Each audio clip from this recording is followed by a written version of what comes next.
So eleven welcome back to another video. তো আজকে কথা বলবো আমার খুবই পছন্দের পরিচালক প্রিয়দর্শন স্যারকে নিয়ে। তো প্রিয়দর্শনের রিসেন্ট টাইমে ভূত বাংলা বলে সিনেমাটা বড় পর্দা রিলিজ করেছে। সিনেমাটা নিয়ে অনেকেরই মিক্সড রিয়াকশন, ইভেন আমারও। ইভেন আমি সিনেমার রিভিউটা আলাদা করে করেছি। তো যারা চ্যানেলে মানে নতুন আছো, যারা ফলো করনি ভিডিওটা, তো অবশ্যই তোমরা গিয়ে চ্যানেলে গিয়ে ভিডিওটা দেখে আসতে পারো।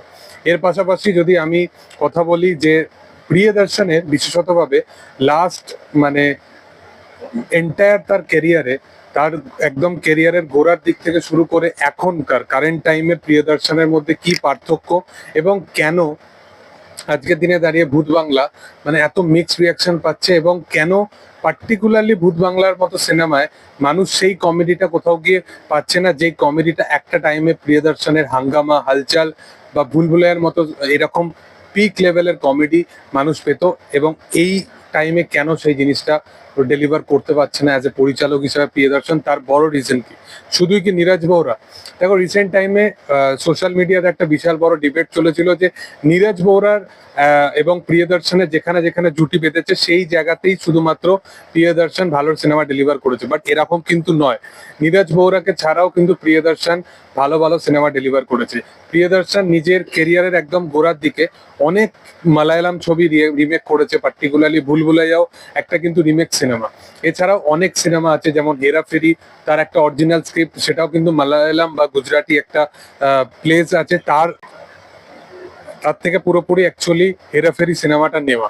বাট এছাড়াও তুমি যদি এরকম অনেক সিনেমা দেখো, মাল্টিপল এরকম সিনেমা আছে যে সিনেমাগুলো কিন্তু যার অরিজিনাল স্ক্রিপ্ট থেকে সে অনেক সময় রিমেক সিনেমা বানিয়েছে, এবং সেগুলো আগামী দিনে বিশাল কাল্ট। বাট প্রবলেমটা কি, সেই বিষয় নিয়ে আজ কথা বলবো। দেখো, মূলত ভাবে প্রথমত অনেকে হয়তো এই জিনিসটাকে কনসিডার করতে পারে যে মালায়ালাম সিনেমার এখন অডিয়েন্স যা অরিজিনাল ভার্সন দেখে না, এবং এখন কোনো রকমের ল্যাঙ্গুয়েজ ব্যারিয়ার যে ব্যাপারটা, সেটা কোথাও গিয়ে ভালো সিনেমার পরিপ্রেক্ষিতে কিন্তু অডিয়েন্সের কাছে কোথাও গিয়ে বেঁধে থাকে না।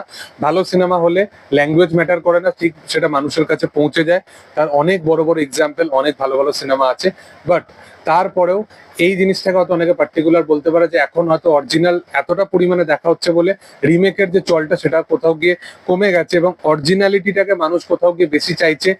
এখনকার দিনে যে সমস্ত ডার্ক হিউমার, এই বিষয়টাকে বেশি চাইছে। তো ওই টাইমের যে কমেডিটা, যেটা সিচুয়েশনাল কমেডি ছিল, বা প্রিয়দর্শনের যে প্রপার কমেডি, স্ল্যাপস্টিক কমেডি, সেই ব্যাপারগুলোকে কোথাও গিয়ে মানুষ চাইছে, এবং তার পাশাপাশি একটা এখনকার যে বিষয়টাকে সেটাকেও কোথাও গিয়ে তারা পুরো থ্রু আউট কমেডির মধ্যে তুলে ধরতে চাইছে।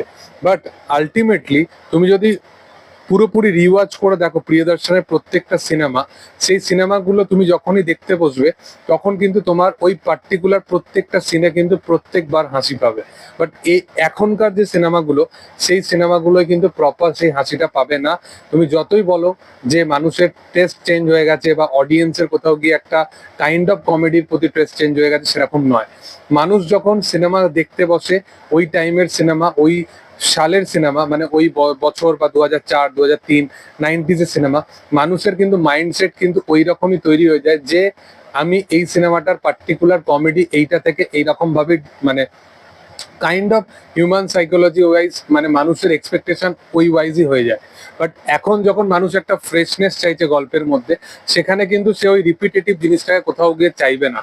তো সেই কারণে অডিয়েন্সের যে টেস্ট চেঞ্জ হয়েছে, এটা কিন্তু একটা পার্টিকুলার প্রথম জিনিস, এবং প্রত্যেকটা পরিচালকদের একটা জনার হয়।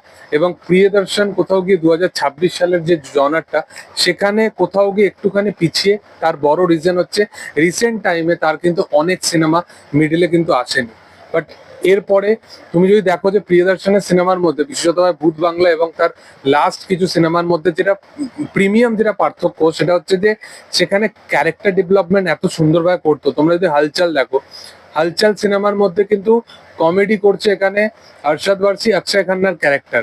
বাট থ্রু আউট যে চরিত্রগুলো আছে, যেগুলো মানে সিচুয়েশনটাকে এমন ভাবে ক্রিয়েট করছে, যেখানে পরেশ রাওয়ালের একটা চরিত্র আছে, সেই চরিত্রটা কোথাও গিয়ে সে একটা আলাদা বিয়ে করে রেখেছে, এবং পার্টিকুলার সে যখন সেখানে যাচ্ছে সেখানে কি কি কমেডি ঘটছে। তো ক্যারেক্টার ক্যারেক্টারাইজেশন গুলো এত স্ট্রং ভাবে সে মেনটেন করতো এবং তার পাশাপাশি সিচুয়েশনটাকে এমন ভাবে ক্রিয়েট করতে পারতো যে আলটিমেটলি মানুষের কাছে যে আউটকামটা বেরিয়ে আসতো সেটা কিন্তু বিশাল একটা এক্সট্রা অর্ডিনারি লেভেলে। বাট এখানে থ্রু আউট কিন্তু বেশিরভাগ কিন্তু অক্ষয় কুমারের প্রতি বা রাজপাল যাদবের সাথে অক্ষয় কুমারের যে ব্যান্টার গুলো সেগুলো মানুষ দেখতে পছন্দ করে, বা পরেশ রাওয়ালের সাথে যে জিনিসগুলো ঘটে গেছে সেই নস্টালজিক কমেডি গুলোকে ঘটানোর বিশালভাবে চেষ্টা করা হয়েছে। সেই কারণে কোথাও গিয়ে এই পার্টিকুলার ভূত বাংলায় বা লাস্ট তার যে হালচাল বা হাঙ্গামা 2 যেটা এসেছিল সেই সিনেমাগুলো সেই লেভেলে ডেলিভার করতে পারেনি যেটা তার প্রিভিয়াস সিনেমাগুলো করতো। বাট আলটিমেটলি আমার এটা মনে হয় যে পরিচালক কখনো খারাপ নয়, বাট এক একটা পরিচালকের এক একটা ডিকেট থাকে, জনরা থাকে। বাট প্রিয়দর্শন যে জিনিসগুলো ডেলিভার করে গেছে বলিউডে, মানে আমার মনে হয় না যে আপকামিং দিনে প্রিয়দর্শন লেভেলের কেউ ওই জিনিসটাকে টাচও করতে পারবে। ওরকম কমেডি বা এখনকার দিনের পার্টিকুলার যে কমেডিটা বেশিরভাগ চলে হিউমার কমেডি, যেটা মানে সচরাচর রিলস এর মধ্যেই দেখা যায় বা ইউটিউব ভিডিওস এর মধ্যেই দেখা যায়, এবং সেটা যখন বড় পর্দায় দেখায় সেটাকেও প্রচন্ড রিপিটেটিভ লাগে। তো পার্টিকুলার কমেডি কোথাও কি শেষ হয়ে এসছে। তো আমার মনে হয় যে সেটাকে আরো বেটার ভাবে ডেভেলপ করতে গেলে আরো প্রপার কিছু একটা জনরা বা প্রপার সিনেমার কিছু একটা ট্রানজিশন আসবে, সেই সময় হয়তো সেই জিনিসটা আরো প্রপার ভাবে চলবে। বাট পিক কমেডি এরা প্রিয়দর্শনের কোথাও গিয়ে আমার মনে হয় যে একটু হলেও কমে গেছে, যেটা ভূত বাংলায় আমরা তার ফল দেখতে পেয়েছি। তোমাদের কি বক্তব্য অবশ্যই সেটা কমেন্টে জানিও। ভিডিও যদি ভালো লেগে থাকে তোমরা লাইক শেয়ার সাবস্ক্রাইব করে দিও এবং পাশে থাকা বেল আইকনটা অবশ্যই প্রেস করে দিও। Thank you all, by.